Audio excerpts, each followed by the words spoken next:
Hello my beautiful viewers, welcome back to Bhagya's daily ವ್ಲಾಗ್ಸ್ನ ನಿಮ್ಮ ಪ್ರೀತಿಯ ಭಾಗ್ಯ. ದಿನದಂತೆ ಇವತ್ತು ಕೂಡ ಮಾರ್ನಿಂಗಿಂದ ವ್ಲಾಗ್ನ ಶುರು ಮಾಡಿದ್ದೀನಿ. ಇವತ್ತಿನ ವ್ಲಾಗ್ ವಿಶೇಷ ಏನಪ್ಪ ಅಂತ ಅಂದರೆ ನಮ್ಮ ಅಜ್ಜಿ ಊರಿಗೆ ಹೋಗೋದಿನಿ ಇವತ್ತಿನ ವ್ಲಾಗ್ ವಿಶೇಷ. ಸೊ ನಮ್ಮ ಅಜ್ಜಿ ಊರು ಅಂತಂದರೆ ನಮ್ಮ ತಾಯಿಯ ತವ್ರ ಮನೆಗೆ ನಾನು ಹೋಗ್ತಾ ಇದ್ದೀನಿ. ಎಲ್ರಿಗೂ ಕೂಡ ಅಜ್ಜಿ ಊರು ಅಂತ ಅಂದರೆ ಏನೋ ಒಂದು ಸ್ಪೆಷಲ್ ಎಮೋಷ್ನಲ್ ಫೀಲಿಂಗ್ ಇರುತ್ತೆ ಅಲ್ವಾ.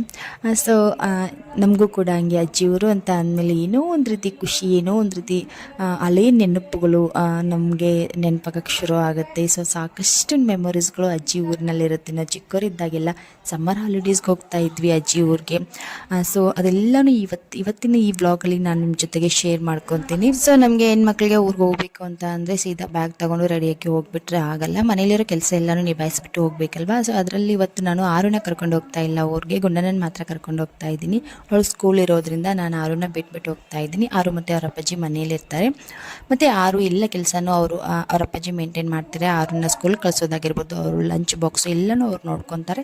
ಸೊ ಹಾಗಾಗಿ ಇವತ್ತಿನ ಅಡುಗೆನ ನಾನು ಅವ್ರಿಗೆ ಮಾಡಿಟ್ಟು ಹೋಗ್ತಾ ಇದ್ದೀನಿ. ಇದು ಸಂಡೇ ವ್ಲಾಗ್ ಆಗಿರೋದ್ರಿಂದ, ಸಂಡೇ ಇರೋದ್ರಿಂದ ಅವ್ರ ಮನೆಯಲ್ಲೇ ಇರ್ತಾರೆ. ಸೊ ಮಧ್ಯಾಹ್ನಕ್ಕೂ ಮತ್ತು ರಾತ್ರಿಗೂ ಆಗೋಷ್ಟು ಅಡುಗೆನ ಮಾಡಬೇಕು ಅಂತ ಹೇಳಿ ಮಾಡ್ತಾ ಇದ್ದೀನಿ. ಇವತ್ತು ನಾನು ಫ್ಲವರ್ನ ಹಾಕಿಬಿಟ್ಟು ಗ್ರೇವಿನ ಮಾಡ್ಕೊತಾ ಇದ್ದೀನಿ. ಅದಕ್ಕೆ ನಾನು ಒಂದು ಪಾತ್ರೆನ ಬಿಸಿಗಿಟ್ಟು ಪಾತ್ರೆಗೆ ಎಣ್ಣೆ ಹಾಕಿ, ಎಣ್ಣೆ ಬಿಸಿ ಆದಮೇಲೆ ಪಲಾವ್ ಎಲೆ, ಚಕ್ಕೆ, ಲವಂಗ, ಕಾಳು ಮೆಣಸನ್ನ ಹಾಕಿ ಚೆನ್ನಾಗಿ ಹುರಿದ್ಬಿಟ್ಟು ಅದಾದಮೇಲೆ ನೆಕ್ಸ್ಟ್ ಅದಕ್ಕೆ ಜೀರಿಗೆನ ಹಾಕ್ತಾಯಿದ್ದೀನಿ. ಜೀರಿಗೆ ಸಾಸಿವೆನ ಹಾಕಿ ಚಿಟಪಟ ಅಂತ ಸಿಡಿಯಕ್ಕೆ ಸ್ಟಾರ್ಟ್ ಆದಮೇಲೆ ಸಣ್ಣದಾಗಿ ಕಟ್ ಮಾಡಿ ಇಟ್ಕೊಂಡಿರುವಂಥ ಈರುಳ್ಳಿನ ಹಾಕಿದ್ದೀನಿ. ಈರುಳ್ಳಿನ ಹಾಕಿ ಈರುಳ್ಳಿಯಲ್ಲಿರುವಂಥ ಹಸಿ ವಾಸನೆ ಹೋಗೋವರೆಗೂ ನಾವು ಚೆನ್ನಾಗಿ ಫ್ರೈ ಮಾಡ್ಕೋಬೇಕಾಗುತ್ತೆ. ಈರುಳ್ಳಿಯಲ್ಲಿರೋ ಹಸಿ ವಾಸನೆ ಹೋಗೋರು ಚೆನ್ನಾಗಿ ಒಂದು ಸ್ವಲ್ಪ ಹೊತ್ತು ಫ್ರೈ ಮಾಡ್ಕೊಂಡಾದ್ಮೇಲೆ ನಾನಿಲ್ಲಿ ಕರ್ಬೇವು ಸೊಪ್ಪು ಮತ್ತು ಹಸಿರು ಮೆಣಸಿನ್ಕಾಯಿನ ಹಾಕಿದ್ದೀನಿ. ಹಸಿರು ಮೆಣಸಿನ್ಕಾಯಿನ ಒಂದೇ ಒಂದು ಹಸಿರು ಮೆಣಸಿನ್ಕಾಯಿನ 2 ಭಾಗ ಮಾಡಿ ಕಟ್ ಮಾಡಿ ಹಾಕಿದ್ದೀನಿ. ಸ್ವಲ್ಪ ಹೊತ್ತು ಬಾಡಿಸ್ಕೊಂಡಾದ್ಮೇಲೆ ನಾನಿವಾಗ ಅದಕ್ಕೆ ಟೊಮೆಟೊನ ಸೇರಿಸ್ತಾ ಇದ್ದೀನಿ. ಟೊಮೆಟೊನ ಹಾಕಿ ಟೊಮೆಟೊ ಎಲ್ಲನೂ ಸಾಫ್ಟ್ ಆಗೋವರೆಗೂ ಸ್ವಲ್ಪ ಹೊತ್ತು ಫ್ರೈ ಮಾಡ್ಕೋತೀನಿ. ಇಲ್ಲಿ ನಾನು ಮಸಾಲೆ ರುಬ್ಬಬೇಕಾದ್ರೆ ಟೊಮೆಟೊನ ಜಾಸ್ತಿ ಬಳಸಿದ್ದೀನಿ. ಸೊ ಹಾಗಾಗಿ ಇಲ್ಲಿ ಸ್ವಲ್ಪ ಒಂದು ಅರ್ಧ ಹೋಳಾಗುವಷ್ಟು ಟೊಮೆಟೊನ ಮಾತ್ರ ಹಾಕಿದ್ದೀನಿ. ಟೊಮೆಟೊ ಸಾಫ್ಟ್ ಆಗ್ತಾ ಇದ್ದಂಗೆ ನಾನಿಲ್ಲಿ ಶುಂಠಿ ಬೆಳ್ಳುಳ್ಳಿ ಪೇಸ್ಟ್ನ ಹಾಕಿದ್ದೀನಿ. ಶುಂಠಿ ಬೆಳ್ಳುಳ್ಳಿ ಪೇಸ್ಟಲ್ಲಿರುವಂಥ ಹಸಿ ವಾಸನೆ ಹೋಗೋವರೆಗೂ ಒಂದು ಸ್ವಲ್ಪ ಹೊತ್ತು ನಾವು ಚೆನ್ನಾಗಿ ಬಾಡಿಸ್ಕೋಬೇಕಾಗತ್ತೆ. ನೆಕ್ಸ್ಟ್ ನಾನಿಲ್ಲಿ ರುಬ್ಬಿಟ್ಕೊಂಡಿರುವಂಥ ಮಸಾಲೆನ ಸೇರಿಸ್ತಾ ಇದ್ದೀನಿ. ಈ ಮಸಾಲೆನ ರೆಡಿ ಮಾಡ್ಕೊಳ್ಳೋದಕ್ಕೆ ನಾನು ಒಂದು ಪಾತ್ರೆನ ಬಿಸಿಗಿಟ್ಟು ಪಾತ್ರೆಗೆ ಒಂದು ಟೇಬಲ್ ಸ್ಪೂನ್ ಆಯಿಲ್ನ ಹಾಕಿ ಈರುಳ್ಳಿ, ಟೊಮೆಟೊ, ಹಸಿ ಶುಂಠಿ ಮತ್ತು ಬಿಳಿ ಎಳ್ಳು, ಜೀರಿಗೆ, ಅದಾದಮೇಲೆ ನೆಕ್ಸ್ಟ್ ನಾನು ಲಾಸ್ಟಲ್ಲಿ ಸ್ವಲ್ಪ ಕೊತ್ತಂಬರಿ ಸೊಪ್ಪನ್ನ ಹಾಕಿ ಚೆನ್ನಾಗಿ ಫ್ರೈ ಮಾಡಿಕೊಂಡು ಬಿಸಿ ಎಲ್ಲ ಆರಿದ್ಮೇಲೆ ತಣ್ಣಗಾದ್ಮೇಲೆ ನಾನು ಅದನ್ನು ಮಿಕ್ಸಿ ಮಾಡಿ ತೊಗೊಂಡಿದ್ದೀನಿ. ರುಬ್ಕೊಂಡು ತೊಗೊಂಡಿರುವಂಥ ಮಸಾಲೆನ ಇವಾಗ ನಾನಿಲ್ಲಿ ಹಾಕಿದ್ದೀನಿ. ಸ್ವಲ್ಪ ಹೊತ್ತು ಮಸಾಲೆನ ಎಣ್ಣೆಯಲ್ಲಿ ಫ್ರೈ ಮಾಡಿಕೊಂಡು ಇವಾಗ ಸ್ಪೈಸಸ್ನ ಆ್ಯಡ್ ಮಾಡ್ತಾಯಿದ್ದೀನಿ. ಸ್ಪೈಸಸ್ಗೆ ಬಂದುಬಿಟ್ಟು ನಾನು ಟರ್ಮರಿಕ್ ಪೌಡ್ರು, ಧನಿಯಾ ಪೌಡ್ರು, ಗರಂ ಮಸಾಲ ಮತ್ತು ನಿಮ್ಮ ಹತ್ರ ಅಚ್ಚ ಪೌಡ್ರ್ ಇದ್ದರೆ ಅಚ್ಚ ಖಾರದ ಪೌಡ್ರ್ ಹಾಕಿ, ಮಸಾಲೆ ಖಾರ ಇದ್ದರೆ ಮಸಾಲೆ ಖಾರನ ಹಾಕಿ ನಾನಿಲ್ಲಿ ಮಸಾಲೆ ಖಾರನ ಯೂಸ್ ಮಾಡ್ತಾಯಿದ್ದೀನಿ. ಮಸಾಲೆ ಖಾರನ ಯೂಸ್ ಮಾಡೋರು ಧನಿಯಾ ಪೌಡ್ರು ಮತ್ತು ಗರಂ ಮಸಾಲನ ಸ್ವಲ್ಪ ಕಡಿಮೆ ಪ್ರಮಾಣದಲ್ಲಿ ಹಾಕದೇ ಇದ್ದರೂ ಕೂಡ ನಡೆಯುತ್ತೆ. ಸೊ ನಾನಿಲ್ಲಿ ಸ್ವಲ್ಪ ಹಾಕಿದ್ದೀನಿ. ಸೊ ನೋಡಿ, ಫೈನಲ್ಲಿ ಮಸಾಲೆ ಎಲ್ಲನೂ ಹಾಕಾದ್ಮೇಲೆ ಸ್ವಲ್ಪ ಹೊತ್ತು ನಾವು ಅದನ್ನು ಬಿಡದೆ ಕೈ ಆಡಿಸ್ಬೇಕಾಗತ್ತೆ. ಮಸಾಲೆಯಲ್ಲಿರುವಂಥ ಹಸಿ ವಾಸನೆ ಎಲ್ಲನೂ ಹೋಗಿ ಚೆನ್ನಾಗಿ ಮೇಲ್ಗಡೆ ಎಲ್ಲನೂ ಎಣ್ಣೆ ಬಿಟ್ಕೊಳ್ಳೋಕೆ ಸ್ಟಾರ್ಟ್ ಆಗುತ್ತೆ. ಸೊ ಅಲ್ಲಿವರೆಗೂ ನಾವು ಈ ಮಸಾಲೆನ ನಾವು ಚೆನ್ನಾಗಿ ಮಿಕ್ಸ್ ಮಾಡ್ಕೋಬೇಕಾಗುತ್ತೆ. ನೋಡಿ ಎಷ್ಟು ಚೆನ್ನಾಗಿ ಗ್ರೇವಿ ರೆಡಿ ಆಯಿತು ನಮ್ಮದು. ಎಷ್ಟು ಡಾರ್ಕಾಗಿ ಕಲರ್ ಬಂದಿದೆ ಮತ್ತು ಸೈಡಲ್ಲೆಲ್ಲನೂ ಎಣ್ಣೆ ಎಷ್ಟು ಚೆನ್ನಾಗಿ ಬಿಡ್ತಾ ಇದೆ ನೋಡಿ. ಇವಾಗ ನಮ್ಮ ಪರ್ಫೆಕ್ಟ್ ಗ್ರೇವಿ ಅನ್ನೋದು ರೆಡಿ ಆಯಿತು. ಈ ಟೈಮಲ್ಲಿ ನಾವು ಚೆನ್ನಾಗಿ ಬಿಡಿಸಿ ತೊಳೆದು ಅರಿಶಿನ ಉಪ್ಪು ಎಲ್ಲ ಹಾಕಿ ತೊಳೆದು ಹುರಿದು ಇಟ್ಕೊಂಡಿರುವಂಥ ಕಾಲಿಫ್ಲವರ್ನ ಹಾಕ್ತೀನಿ. ಕಾಲಿಫ್ಲವರ್ನ ಹಾಕಿ ಸ್ವಲ್ಪ ಹೊತ್ತು ನಾವು ಗ್ರೇವಿನಲ್ಲಿ ಮಿಕ್ಸ್ ಮಾಡ್ಕೋಬೇಕಾಗತ್ತೆ. ಕಾಲಿಫ್ಲವರ್ ರೆಸಿಪಿನ ಮಾಡಬೇಕಾದ್ರೆ ತುಂಬಾ ಹುಷಾರಾಗಿ ನೀಟಾಗಿ ಕ್ಲೀನ್ ಮಾಡಿಕೊಂಡು ಈ ಕಾಲಿಫ್ಲವರ್ ರೆಸಿಪಿನ ಮಾಡಿ, ಅಂದರೆ ಹೂಕೋಸು ರೆಸಿಪಿನ ಮಾಡ್ತಾಯಿರಿ. ಯಾಕೆಂದರೆ ತುಂಬಾ ಗಲೀಜಿರುತ್ತೆ ಮತ್ತು ಹುಳುಗಳು ಜಾಸ್ತಿ ಇರುತ್ತೆ ಈ ಹೂಕೋಸುಗಳಲ್ಲಿ. ಸೊ ಹಂಗಾಗಿ ಚೆನ್ನಾಗಿ ಬಿಡಿಸ್ಕೊಂಡು ಒಂದು ಬಿಸಿ ನೀರಿಗೆ ಉಪ್ಪು, ಅರಿಶಿನ ಎಲ್ಲ ಹಾಕಿ ಒಂದು 5 ನಿಮಿಷ ಬಿಸಿ ನೀರಿನಲ್ಲಿ ನೆನೆಯಕ್ಕಿಟ್ಟು ಕ್ಲೀನ್ ಮಾಡ್ಕೊಳ್ಳಿ. ಸೊ ಇವಾಗ ನಾನು ಕಾಲಿಫ್ಲವರ್ನ ಹಾಕಿ ಚೆನ್ನಾಗಿ ಮಿಕ್ಸ್ ಮಾಡ್ಕೊಂಡಾದಮೇಲೆ ಸ್ಟವ್ನ ಲೋ ಫ್ಲೇಮ್ನಲ್ಲಿಟ್ಟು ಇವಾಗ ನಾನು ಫ್ರೆಶ್ ಕೆನೆನ ಹಾಕ್ತಾಯಿದ್ದೀನಿ. ನಿಮ್ಮ ಹತ್ರ ಫ್ರೆಶ್ ಕ್ರೀಮ್ ಇದ್ದರೆ ನೀವು ಫ್ರೆಶ್ ಕ್ರೀಮ್ನು ಬೇಕಾದರೂ ಹಾಕ್ಕೋಬೋದು. ನಾನು ಆವಾಗಲೇ ತೆಗೆದಿರುವಂಥ ಫ್ರೆಶ್ ಕೆನೆ ಇತ್ತು, ನಾನು ಆ ಕೆನೆನ ಹಾಕ್ತಾಯಿದ್ದೀನಿ. ಸೊ ಈ ರೀತಿ ಈ ಕೆನೆ ಅಥವಾ ಫ್ರೆಶ್ ಕ್ರೀಮ್ನ ಹಾಕೋದ್ರಿಂದ ಒಂದು ರೀತಿ ಒಳ್ಳೆ ರೆಸ್ಟೋರೆಂಟ್ ಸ್ಟೈಲ್ ರುಚಿನ ಈ ಗ್ರೇವಿ ಕೊಡುತ್ತೆ. ಸೊ ಹಾಗಾಗಿ ನಾನು ಹಾಕ್ತಾಯಿದ್ದೀನಿ. ಹಾಕಿ ಚೆನ್ನಾಗಿ ಮಿಕ್ಸ್ ಮಾಡ್ಕೋಬೇಕಾಗತ್ತೆ ನೋಡಿ. ಮತ್ತು ಹುಳಿ ಎಲ್ಲ ಹಾಕಿರ್ತೀವಲ್ವ, ಟೊಮೆಟೊ ಎಲ್ಲನೂ. ಸೊ ಅದೆಲ್ಲನೂ ಕೂಡ ಟೇಸ್ಟ್ನ ಬ್ಯಾಲೆನ್ಸ್ ಮಾಡುತ್ತೆ ಈ ಕೆನೆನ ನಾವು ಹಾಕೋದ್ರಿಂದ. ಸೊ ನೋಡಿ, ಇವಾಗ ಲಾಸ್ಟಲ್ಲಿ ನಾನು ರುಚಿಗೆ ತಕ್ಕಷ್ಟು ಉಪ್ಪನ್ನ ಹಾಕ್ತಾಯಿದ್ದೀನಿ. ಸೊ ಆವಾಗಲೇ ಕಾಲಿಫ್ಲವರ್ನ ಕ್ಲೀನ್ ಮಾಡ್ಕೋಬೇಕಾದ್ರೆ ಉಪ್ಪು ಹಾಕಿದ್ದೆ ಅಲ್ವಾ, ಸೊ ನೋಡಿಕೊಂಡು ನಾವು ಉಪ್ಪನ್ನ ಸೇರಿಸ್ಕೋಬೇಕಾಗುತ್ತೆ. ಉಪ್ಪನ್ನ ಹಾಕಿ ಒಂದು ಸಾರಿ ಚೆನ್ನಾಗಿ ಮಿಕ್ಸ್ ಮಾಡಿಕೊಂಡು ಉಪ್ಪು ಹಾಕಿ ಒಂದು ಲಿಡ್ನ ಕ್ಲೋಸ್ ಮಾಡಿ ಒಂದು 2 ನಿಮಿಷ ಲೋ ಫ್ಲೇಮ್ನಲ್ಲಿ ಬೇಯಿಸ್ಕೋಬೇಕಾಗತ್ತೆ. ಸೊ ಒಂದು 2 ನಿಮಿಷ ಲೋ ಫ್ಲೇಮ್ನಲ್ಲಿ ಬೇಯಿಸ್ಕೊಂಡಾದ್ಮೇಲೆ ನೋಡಿ ಎಷ್ಟು ಚೆನ್ನಾಗಿ ಎಣ್ಣೆ ಎಲ್ಲನೂ ಬಿಟ್ಕೊಂಡಿದೆ ಅಂತ ಹೇಳ್ಬಿಟ್ಟು, ಈ ರೀತಿ ಎಣ್ಣೆ ಎಲ್ಲನೂ ಬಿಟ್ಕೊಂಡಾದ್ಮೇಲೆ ನಾವು ನಮಗೆ ಗ್ರೇವಿ ಕನ್ಸಿಸ್ಟೆನ್ಸಿ ಯಾವ ರೀತಿ ಬೇಕೋ ನೋಡಿಕೊಂಡು ನಾವು ನೀರನ್ನ ಆ್ಯಡ್ ಮಾಡ್ಕೋಬೇಕಾಗತ್ತೆ. ಅಕಸ್ಮಾತ್ ನಿಮಗೆ ಬರೀ ನಮಗೆ ಪೂರಿ, ಚಪಾತಿ, ಫುಲ್ಕಾ, ನಾನ್, ರೊಟ್ಟಿ ಇದಕ್ಕೆ ಮಾತ್ರ ನಮಗೆ ಈ ಗ್ರೇವಿ ಬೇಕು ಅನ್ನೋದಾದರೆ ನೀವು ಇಷ್ಟೇ ಬಿಟ್ಟರೆ ಸಾಕಾಗುತ್ತೆ. ಮತ್ತು ನಾವು ನೀರನ್ನ ಹಾಕೋ ಅವಶ್ಯಕತೆ ಇರೋದಿಲ್ಲ. ಇಲ್ಲ ನಮಗೆ ಅನ್ನ ಜೊತೆಗೂ ಕೂಡ ನಾವು ಈ ಡಿಶ್ನ ನಾವು ತಿಂತೀವಿ ಅನ್ನೋದಾದರೆ ನೀವು ಸ್ವಲ್ಪ ಗ್ರೇವಿ ಕನ್ಸಿಸ್ಟೆನ್ಸಿನ ಸ್ವಲ್ಪ ತೆಳುವಾಗಿ ಮಾಡ್ಕೋಬೇಕಾಗುತ್ತೆ. ಸೊ ನಾನಿಲ್ಲಿ ಚಪಾತಿ, ರೋಟಿ, ಅನ್ನ ಎಲ್ಲದಕ್ಕೂ ಕಾಂಬಿನೇಷನ್ ಆಗಿರಲಿ ಅಂತ ಹೇಳ್ಬಿಟ್ಟು ಸ್ವಲ್ಪ ಆವಾಗಲೇ ಮಸಾಲೆ ಹಾಕಿರೋ ಮಿಕ್ಸಿ ಜಾರ್ಗೆ ನೀರು ಹಾಕ್ಬಿಟ್ಟು ಕುದಿಸಿ ಒಂದು ಲಿಡ್ನ ಕ್ಲೋಸ್ ಮಾಡಿ ಒಂದು 5 ನಿಮಿಷ ಕುದಿಸ್ಕೊಂಡ್ರೆ ನೋಡಿ ಈ ರೀತಿಯಾಗಿ ಪರ್ಫೆಕ್ಟಾಗಿ ನಮ್ಮ ಕಾಲಿಫ್ಲವರ್ ಗ್ರೇವಿ ಅನ್ನೋದು ರೆಡಿ ಆಗುತ್ತೆ. ಎಷ್ಟು ಚೆನ್ನಾಗಿರುತ್ತೆ ಗೊತ್ತಾ. ನೋಡ್ತಾ ಇದ್ದರೆ ನಿಮಗೆ ಇದನ್ನು ತಿನ್ನೋರು, ಅಕಸ್ಮಾತ್ ನೀವೇನಾದರೂ ನಾನ್ ವೆಜ್ನ ತಿನ್ನೋರಾಗಿದ್ದರೆ ಈ ಕಾಲಿಫ್ಲವರ್ ಗ್ರೇವಿನ ಒಂದು ಸಾರಿ ತಿಂದರೆ ನಾನ್ ವೆಜ್ಗೂ ಇದಕ್ಕೂ ಏನು ವ್ಯತ್ಯಾಸ ಇರೋದಿಲ್ಲ. ನೀವು ನಾನ್ ವೆಜ್ನ ಮರ್ತೇ ಬಿಡ್ತೀರ. ಸೊ ಅಷ್ಟು ರುಚಿಯಾಗಿ ಈ ಕಾಲಿಫ್ಲವರ್ ಗ್ರೇವಿ ಅನ್ನೋದು ಆಗುತ್ತೆ. ತುಂಬ ಸಿಂಪಲ್ ಆಗಿರುವಂಥ ಈ ರೆಸಿಪಿ ತುಂಬ ಸಿಂಪಲ್ಲಾಗಿ ನಾವು ಮಾಡ್ಕೋಬೋದು. ಮನೆಯಲ್ಲೇ ಆರಾಮಾಗಿ ರೆಸ್ಟೋರೆಂಟ್ ಸ್ಟೈಲ್ ರುಚಿನ ಕೊಡುವಂಥ ಗ್ರೇವಿನ ನಾವು ಮಾಡ್ಕೋಬೋದು. ನೀವು ಕೂಡ ಈ ಸಿಂಪಲ್ ರೆಸಿಪಿನ ನಿಮ್ಮ ಮನೆಯಲ್ಲೂ ಒಂದು ಸರಿ ಟ್ರೈ ಮಾಡಿ ನಿಮ್ಮಂದಿಗೆಲ್ಲ ಈ ರೆಸಿಪಿನ ಬಡಿಸಿ ನೋಡಿ. ಒಳ್ಳೆ ರೆಸ್ಪಾನ್ಸ್ ಸಿಗುತ್ತೆ ನಿಮಗೆ, ಒಳ್ಳೆ ಕಾಮೆಂಟ್ ಸಿಗೋದ್ರಲ್ಲಿ ಯಾವುದೇ ರೀತಿ ಡೌಟ್ ಇಲ್ಲ. ಅಷ್ಟು ಚೆನ್ನಾಗಾಗುತ್ತೆ ಈ ಗ್ರೇವಿ ಅನ್ನೋದು. ಸೊ ಟ್ರೈ ಮಾಡ್ತೀರಲ್ವಾ, ಟ್ರೈ ಮಾಡಿ ಯಾವ ರೀತಿ ಆಯಿತು ಅಂತ ನನಗೆ ಕಾಮೆಂಟ್ ಮಾಡಿ.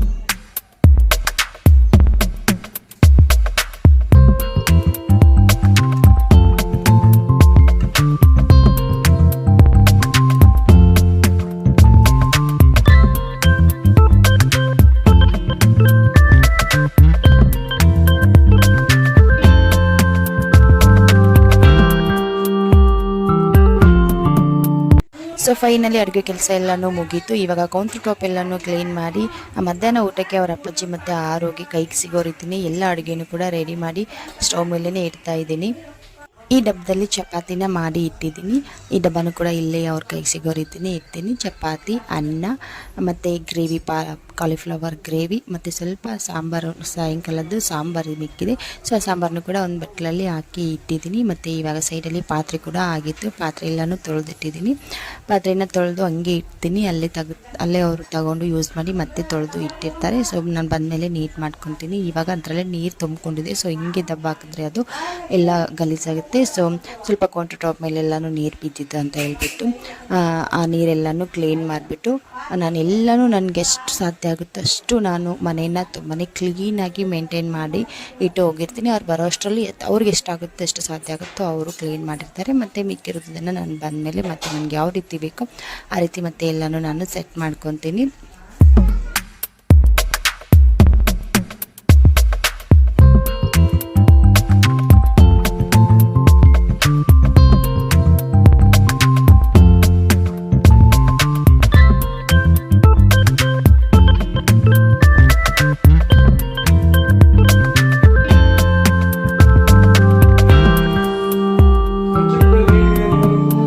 ಇನ್ನು ಇಲ್ಲಿ ನಾನು ಆವಾಗಲೇ ಬಟ್ಟೆನ ಒಗೆದು ಕಂಫರ್ಟ್ಗೆ ಹಾಕಿ ಇಟ್ಟಿದ್ದೆ. ಸೊ ಇವಾಗ ಆ ಬಟ್ಟೆನ ತೊಗೊಂಡೋಗಿ ಹೊರಗಡೆ ಒಣಗಿ ಹಾಕಿದ್ರೆ ಮನೇಲಿರೋ ಕೆಲಸ ಎಲ್ಲನೂ ಮುಗಿಯುತ್ತೆ.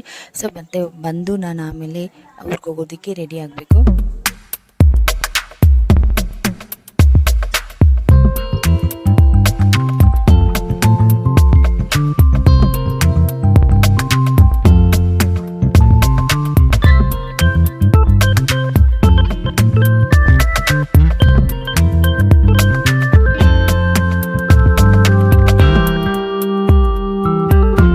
ನನ್ನ ಕೆಲಸ ಎಲ್ಲ ಮುಗಿಸ್ಕೊಂಡು ಬರೋ ಅಷ್ಟರಲ್ಲಿ ಗುಂಡನನ್ನು ಅವ್ರ ಅಪ್ಪಾಜಿ ಸ್ನಾನ ಮಾಡಿಸಿ ಬಟ್ಟೆ ಎಲ್ಲ ಹಾಕಿ ರೆಡಿ ಮಾಡಿದರು. ಇನ್ನೇನು ನಾನು ರೆಡಿಯಾಗಿ ಹೊರಡಬೇಕು ಅಷ್ಟೇ. ಸೊ ನಾನು ಕೂಡ ಇವಾಗ ಬೇಗ ರೆಡಿ ಆಗ್ತೀನಿ. ಇನ್ನು ನಾನು ಹೊರಡಬೇಕಾದ್ರೆ ಆರು ಬಂಗಾರಿ ನಮ್ಮನ್ನು ಡ್ರಾಪ್ ಮಾಡೋದಕ್ಕೆ ಅವ್ರ ಅಪ್ಪಾಜಿ ಜೊತೆಗೆ ಬರ್ತಾ ಇದ್ದಾಳೆ. ಸೊ ನಾನು ಕೂಡ ಇವಾಗ ರೆಡಿಯಾಗಿ ಹೋಗ್ತಾ ಇದ್ದೀನಿ. ನಾನು ಫಸ್ಟ್ ಟೈಮ್ ಈ ರೀತಿ ಆರುನ ಒಬ್ಬಳನ್ನೇ ಬಿಟ್ಟು ಹೊರಗಡೆ ಹೋಗ್ತಾ ಇರೋದು. ನಾನು ಯಾವತ್ತೂ ಕೂಡ ಆರುನ ಒಬ್ಬಳನ್ನೇ ಬಿಟ್ಟು ಹೊರಗಡೆ ಹೋಗಿಲ್ಲ. ಯಾವುದೇ ಸಮಾರಂಭಕ್ಕೆ ಹೋಗಲಿ, ಮದುವೆ, ಹಬ್ಬ, ಅಮ್ಮನ ಮನೆಗೆ ಹೋಗಲಿ, ಎಲ್ಲಿಗೆ ಹೋದರೂ ಕೂಡ ನಾನು ಆರುನ ಬಿಟ್ಟು ಹೋಗಿರಲಿಲ್ಲ. ಆದರೆ ಈ ಸಲ ತುಂಬಾ ಬೇಜಾರಾಗ್ತಾಯಿದೆ ನನಗೆ ಆರುನ ಬಿಟ್ಟು ಒಬ್ಬಳು ಹೋಗ್ತಾ ಇರೋದಕ್ಕೆ. ಆದರೆ ಅವಳು ಹಂಗಲ್ಲ, ಅವಳು ಆರಾಮಾಗೇ ಇದ್ದಾಳೆ. ಎಷ್ಟು ಕೂಲಾಗಿ ಹೇಳಿದ್ಲು, ಇಲ್ಲಮ್ಮ ನೀನು ಹೋಗ್ಬ ಆರಾಮಾಗಿ, ನಾನು ಅಪ್ಪನ ಜೊತೆಗೆ ಇರ್ತೀನಿ ಅಂತ ಹೇಳ್ಬಿಟ್ಟು. ಆದರೆ ನನಗೆ ತುಂಬಾ ಬೇಜಾರಾಯಿತು. ನಾನು ಬಾಮ್ಮ ಅಂತ ಹೇಳಿದೆ. ಇಲ್ಲಮ್ಮ ನಾನು ಬರೋದಿಲ್ಲ, ನನಗೆ ಮಿಸ್ ಬೈತಾರೆ, ಸಿಕ್ಕಾಪಟ್ಟೆ ಹೋಮ್ವರ್ಕ್ ಎಲ್ಲ ಇರುತ್ತೆ, ನಾನು ಬಂದಮೇಲೆ ಎಲ್ಲ ಪೇಂಟಿಂಗ್ ಹಂಗೆ ಉಳಿಯುತ್ತೆ, ನನಗೆ ಆಮೇಲೆ ಎಲ್ಲನೂ ಸೇರಿ ಒಟ್ಟಾಗಿ ಬರೆಯೋದಕ್ಕೆ ಕಷ್ಟ ಆಗುತ್ತೆ ಅಮ್ಮ, ಬೇಡ ಅಂತ ಹೇಳಿದ್ಲು. ಅವಳು ಹೇಳೋ ಮಾತಿಗೆ ನನಗೆ ತುಂಬಾ ಖುಷಿ ಅನ್ನಿಸ್ತು. ಅವಳು ಬರದೇ ಇರೋದಕ್ಕೆ ಬೇಜಾರಾದ್ರೂ ಕೂಡ ಅವಳು ಈ ರೀತಿ ಜವಾಬ್ದಾರಿಯಿಂದ ಮಾತಾಡಿರೋದನ್ನು ಕೇಳಿ ನನಗೆ ತುಂಬಾ ಖುಷಿ ಆಯಿತು. ಸೊ ಇವಾಗ ನನ್ನ ಡ್ರಾಪ್ ಮಾಡೋದಕ್ಕೆ ಅವಳು ಬಸ್ ಸ್ಟ್ಯಾಂಡ್ವರೆಗೂ ಬಂದಿದ್ದಾಳೆ. ಬಸ್ ಸ್ಟ್ಯಾಂಡ್ವರೆಗೂ ಬಂದು ನಮ್ಮ ಜೊತೆಗೆ ಒಂದು 10 ನಿಮಿಷ ನಮ್ಮ ಜೊತೆಗೆ ನಿಂತು ನಮಗೆಲ್ಲ ಬಾಯಿ ಹೇಳಿ ನನ್ನ ಜೊತೆಗೆ ಎಷ್ಟು ಫ್ರೀಯಾಗಿ ಆಟ ಆಡ್ತಾ ಇದ್ದಾಳೆ ನೋಡಿ, ಎಷ್ಟು ಚೆನ್ನಾಗಿ ಅವಳು ನಮಗೆ ಬಾಯಿ ಹೇಳಿ ಹೊರಟೋದ್ಲು.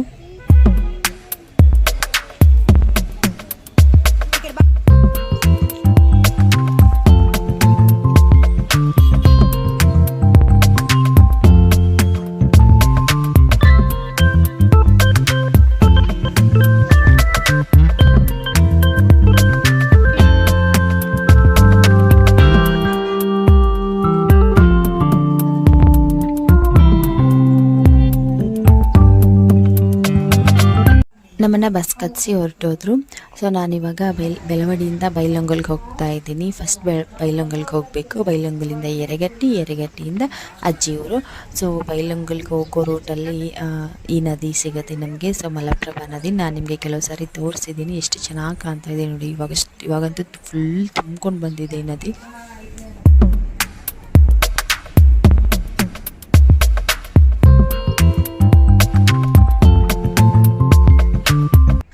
ಸೊ ಇವಾಗ ಡೈರೆಕ್ಟಾಗಿ ಯರಗಟ್ಟಿಗೆ ಬಂದೆ. ಯರಗಟ್ಟಿಗೆ ಬರೋ ಅಷ್ಟರಲ್ಲಿ ಅಕ್ಕ ಮತ್ತು ಚಿಕ್ಕಮ್ಮನ ಮಕ್ಕಳು ಕೂಡ ಇಬ್ಬರು ಬಂದಿದ್ದರು, ನನ್ನ ಕಸಿನ್ಸು. ಸೊ ಇವಾಗ ಎಲ್ಲರೂ ಸೇರಿಕೊಂಡು ನಾವು ಅಜ್ಜಿ ಊರಿಗೆ ಹೋಗ್ತೀವಿ. ಸೊ ಇದು ಅಕ್ಕ, ಆಮೇಲೆ ಚಿಕ್ಕಮ್ಮನ ಮಗಳು, ಮತ್ತು ಸೈಡಲ್ಲಿರೋದು ನಮ್ಮ ದೊಡ್ಡಮ್ಮನ ಮಗಳು. ಸೊ ಮತ್ತು ನಾನು 4 ಜನ ಸೇರ್ಕೊಂಡು ಇವಾಗ ಹೋಗ್ತೀವಿ. ಅಜ್ಜಿನೂ ಕೂಡ ಬಂದಿದ್ದಾರೆ ನಮ್ಮನ್ನು ಕರ್ಕೊಂಡು ಹೋಗೋದಕ್ಕೆ. ಸೊ ಬಸ್ಸಲ್ಲಿ ಹೋಗ್ತೀವಿ. ಇವಾಗ ಇಲ್ಲಿಂದ 10 ಕಿಲೋಮೀಟರ್ಸ್ ಅಜ್ಜಿ ಊರಿಗೆ ಹೋಗಬೇಕಾದ್ರೆ. ಸೊ ಅಲ್ಲಿಂದ ಮತ್ತೆ ನಡ್ಕೊಂಡು ಹೋಗ್ಬೇಕು.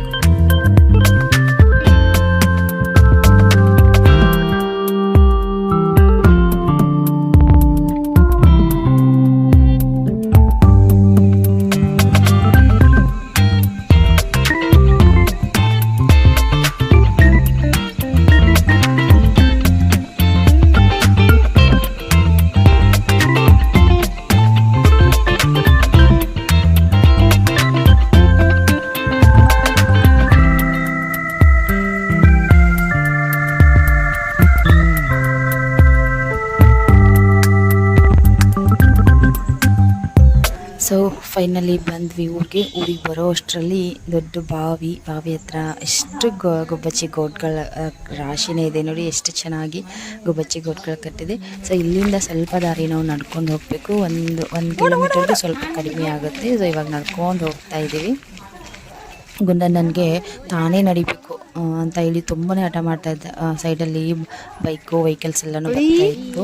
ಅವನಿಗೆ ಈ ಸೈಡಲ್ಲೆಲ್ಲ ಕೋಳಿಗಳು ಇದೆಲ್ಲ ನೋಡಿ ಅವನಿಗೆ ಏನೋ ಖುಷಿ, ನಡ್ಕೊಂಡು ಹೋಗ್ಬೇಕು ಅಂತ ನಡ್ಕೊಂಡು ಬರ್ತಾ ಇದ್ದಾನೆ. ಮತ್ತು ನನಗಂತೂ ಇಲ್ಲಿ ಊರಿಗೆ ಬಂದು ತುಂಬ ದಿನ ಆಯಿತು. ನಾನು ಬರ್ತಾ ಇದ್ದಂಗೆ ನಾನು ಎಲ್ಲ ಹಳೆ ನೆನಪುಗಳು, ಬಾಲ್ಯದ ನೆನಪುಗಳು ಸ್ಟಾರ್ಟ್ ಆಯಿತು ನೆನಪಾಗೋದಕ್ಕೆ.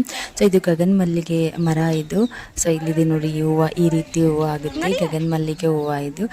ಸೊ ತುಂಬ ಚೆನ್ನಾಗಿರುತ್ತೆ. ನಾವು ಈ ಹೂವನ್ನು ತಗೊಂಡು ಅದನ್ನು ಸ್ವಲ್ಪ ಗುಳ್ಳಿ ರೀತಿ ಮಾಡಿ ನಾವು ಸೋಪ್ ಪೌಡರೆಲ್ಲ ಹಾಕಿ ನೀರೆಲ್ಲ ಹಾಕಿ ಗುಳ್ಳಿನ ಬಿಡ್ತಾ ಇದ್ವಿ. ಸೊ ಅದೆಲ್ಲ ನೆನಪಾಗ್ತಾ ಇತ್ತು. ಏನೋ ಒಂದು ರೀತಿ ನಾನು ಚಿಕ್ಕವಳಿದ್ದಾಗ ಇಲ್ಲೇ ಬರ್ತಾ ಇದ್ದೆ ಅಲ್ವಾ. ಸೊ ಸಮ್ಮರ್ ಹಾಲಿಡೇಸ್ ಬಂತು ಅಂದರೆ ಸಾಕು, ನಾನು ಅಜ್ಜಿ ಊರಿಗೆ ಹಾಜರು. ಒಂದು ತಿಂಗ್ಳುಗಟ್ಟಲೆ ನಾನು ಇಲ್ಲಿ ಇದ್ದು ಹೋಗ್ತಾ ಇದ್ದೆ. ಸೊ ಅದೆಲ್ಲ ನೆನಪುಗಳು ನನಗೊಂದೊಂದಾಗಿ ಬರ್ತಾಯಿತ್ತು. ನನ್ನ ತಂಗಿಯರಿಗೆ ಹೇಳ್ತಾ ಬಂದೆ ನಾನು. ಸೊ ನೋಡಿ ಅಜ್ಜಿ ಮನೆ ಪುಟ್ಟದಾಗಿರೋ ಮನೆ ಇದೆ. ನಮ್ಮ ಅಜ್ಜ ಇದು. ಅವರಿಗೆ ಅಷ್ಟಾಗಿ ಕಿವಿ ಕೇಳೋದಿಲ್ಲ. ನಾವು ಚಿಕ್ಕವರಿದ್ದಾಗಿಂದನೂ ಅಷ್ಟೇ, ಅವರಿಗೆ ಕಿವಿ ಕೇಳೋದಿಲ್ಲ. ಸೊ ಆದರೆ ಎಲ್ಲನೂ ಅರ್ಥ ಮಾಡ್ಕೋತಾರೆ. ಎಲ್ಲನೂ ಅರ್ಥ ಮಾಡ್ಕೊಳ್ಳೋವಂಥ ಶಕ್ತಿನ ಭಗವಂತ ಅವರಿಗೆ ಕೊಟ್ಟಿದ್ದಾರೆ. ಅವರಿಗೆ ಬೇಗ ಕಿವಿ ಔಟ್ ಆಗಿದೆ. ನನಗೆ ಅಜ್ಜಿಗಿಂತಲೂ ಅಜ್ಜನೇ ಇಷ್ಟ ಆಗ್ತಾರೆ. ಸೊ ನನಗೆ ಅವರಂದರೆ ಏನೋ ಒಂದು ರೀತಿ ಎಮೋಷ್ನಲ್ ಫೀಲ್ ಆಗುತ್ತೆ. ಮತ್ತು ಇಲ್ಲಿ ಬಂದು ಸ್ವಲ್ಪ ಹೊತ್ತು ಫ್ರೆಶ್ ಆಗಿ ಕೂರೋ ಅಷ್ಟರಲ್ಲಿ ಪಕ್ಕದ ಮನೆಯವರು ಬಂದರು, ಟೀ ಕುಡ್ಕೊಂಡು ಹೋಗುವಂತ ಬನ್ನಿ ಅಂತ ಹೇಳಿ ಕರೆಯಕ್ಕೆ ಬಂದಿದ್ದರು. ಸೊ ಅವ್ರ ಮನೆಗೆ ಹೋಗ್ತಾ ಇದ್ದೀವಿ ಈಗ. ಈ ರೀತಿ ಹಳ್ಳಿಗಳಲ್ಲಿ ಯಾರಾದರೂ ಅಕ್ಕಪಕ್ಕದ ಮನೆಯಲ್ಲಿ ನೆಂಟಿಸ್ಟ್ರು ಏನಾದರೂ ಬಂದರೆ ಅವ್ರನ್ನ ಮನೆಗೆ ಕರೆಸಿ ಅವರಿಗೆ ಟೀ ಕಾಫಿ ಟಿಫನ್ ಏನಾದರೂ ಕೊಟ್ಟು ಅರಿಶಿನ ಕುಂಕುಮ ಕೊಟ್ಟು ಆತಿಥ್ಯನ ಕೊಡೋದು ವಾಡಿಕೆ ಇದೆ. ಸೊ ಈ ಹಳ್ಳಿಗಳಲ್ಲಿ ಸೊ ಇವಾಗಲೂ ಕೂಡ ಅದನ್ನು ಎಲ್ಲರೂ ನಡೆಸ್ಕೊಂಡು ಬರ್ತಾ ಇದ್ದಾರೆ. ಪ್ರತಿ ಸಾರಿನೂ ನಾವು ಊರಿಗೆ ಹೋದಾಗ ಇದನ್ನು ಅವರು ಕರೆದು ಈ ರೀತಿ ಮಾಡ್ತಾನೆ ಇರ್ತಾರೆ. ಮತ್ತು ಊರಿಗೆ ಬರ್ತಿದ್ದಂಗೆ ಎಲ್ಲರೂ ಆರು ಬಗ್ಗೆನೇ ಪ್ರಶ್ನೆ ಮಾಡ್ತಾಯಿದ್ರು, ಯಾಕೆ ನೀನು ಆರುನ ಕರ್ಕೊಂಡು ಬಂದಿಲ್ಲ ಅಂತ ಹೇಳಿ. ಬರೀ ಎಲ್ಲರೂ ಆರುನೇ ಕೇಳ್ತಾಯಿದ್ರು. ತುಂಬಾ ಮಿಸ್ ಮಾಡಿಕೊಂಡ್ರು ಅಲ್ಲಿರೋರು ಎಲ್ಲರೂ ಆರುನ.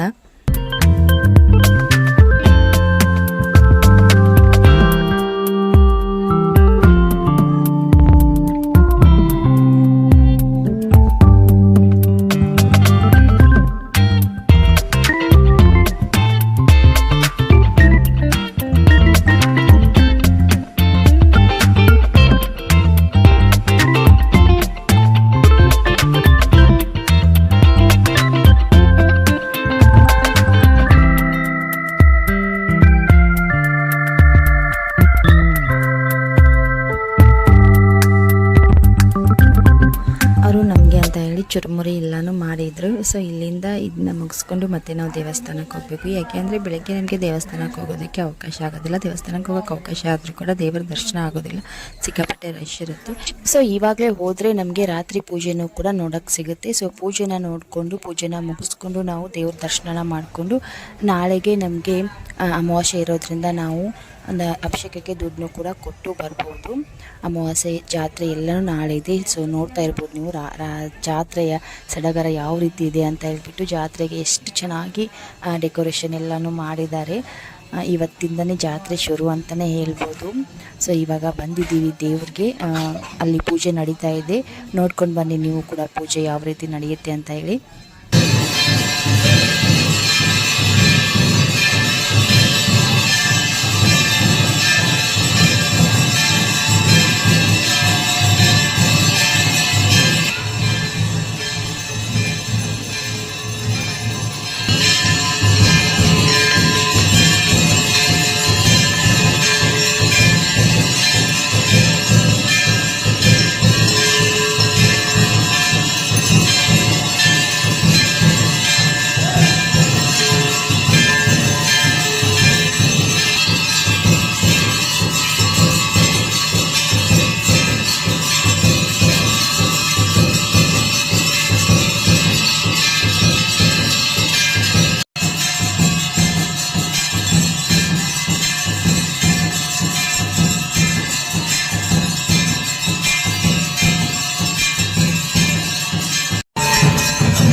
ಸೊ ನೋಡಿದ್ರಲ್ವಾ ಎಷ್ಟು ಚೆನ್ನಾಗಿ ಪೂಜೆ ಎಲ್ಲ ಆಯಿತು ಅಂತ ಹೇಳಿ. ಇವಾಗ ಒಳಗಡೆ ಹೋಗಿ ದೇವ್ರಿಗೆ ನಮಸ್ಕಾರ ಮಾಡಿ ನಾಳೆಗೆ ಅಭಿಷೇಕಕ್ಕೆಲ್ಲನೂ ಕೊಟ್ಬಿಟ್ಟು ಬರ್ತೀನಿ.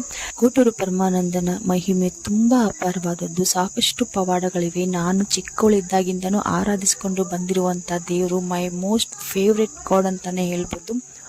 ಒಂದು ಚೂರು ಕೆತ್ತನೆ ಇಲ್ಲದೆ ಉಳಿ ಮುಟ್ಟದೆ ಉದ್ಭವಿಸಿರುವಂಥ ದೇವರು. ಇಡೀ ಕೋಟೂರು ಜನಾನೇ ಅಜ್ಜ ಅಂತ ಕರೀತಾ ಇರುವಂಥ ಈ ತಂದೆ ಮಹಿಮೆ ತುಂಬಾ ಅಪಾರವಾದದ್ದು. ನಾವು ಏನೇ ಕೇಳ್ಕೊಂಡ್ರೂ ಕೂಡ ಖುಷಿ ಆಗೋದೇ ಇಲ್ಲ. ಅಷ್ಟೇ ಶ್ರದ್ಧೆ ಭಕ್ತಿ ತುಂಬಾ ಮುಖ್ಯ ಆಗುತ್ತೆ ಇಲ್ಲಿ.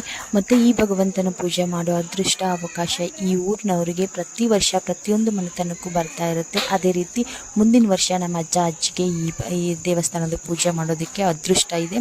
ಸೊ ಅವಕಾಶನೂ ಕೂಡ ಇದೆ. ಪ್ರತಿ 5 ವರ್ಷಕ್ಕೊಂದ್ಸಾರಿ ನಮ್ಮ ಅಜ್ಜನಿಗೆ ಈ ದೇವಸ್ಥಾನ ಪೂಜೆ ಮಾಡೋ ಅವಕಾಶ ಇರುತ್ತೆ. ಸೊ ಮುಂದಿನ ವರ್ಷ ನೆಕ್ಸ್ಟ್ ಇಯರ್ ಖಂಡಿತ ನಾನು ನಿಮಗೆ ಬಂದು ವಿಡಿಯೋ ಮಾಡಿ ತೋರಿಸ್ತೀನಿ.